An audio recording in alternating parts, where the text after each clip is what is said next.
ধানমন্ডিতে ঘুরতে গিয়ে সেদিন আমি চলে গিয়েছিলাম বাঙালিয়ানা ভোজ নামের এই রেস্টুরেন্টে।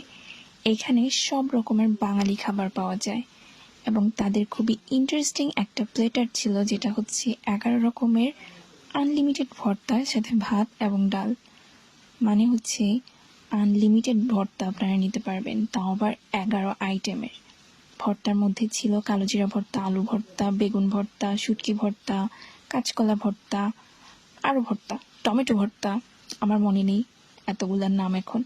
আর সাথে নিয়েছিলাম তাদের খিচুড়ি প্লেটারটা। এটার সাথে ছিল বেগুন ভাজি, বিফ কালা ভুনা, কালোজিরা ভর্তা, শুটকির ভর্তা আর একটা ডিম ভাজা। আর তাদের খাবারের টেস্ট সম্পর্কে যদি বলি, জাস্ট ওয়াও, অনেক মজার ছিল তাদের খাবার। আমার তো স্পেশালি তাদের এই খিচুড়ি প্লেটারটা অনেক বেশি ভালো লেগেছে।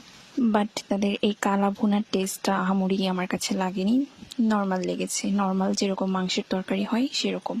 আর খিচুড়ি প্লেটারের সাথে ছিল ফিরনি। তাদের এই ফিরনিটা খুবই মজার ছিল, আমার অনেক ভালো লেগেছে। থ্যাঙ্কস ফর ওয়াচিং, আল্লাহ হাফেজ।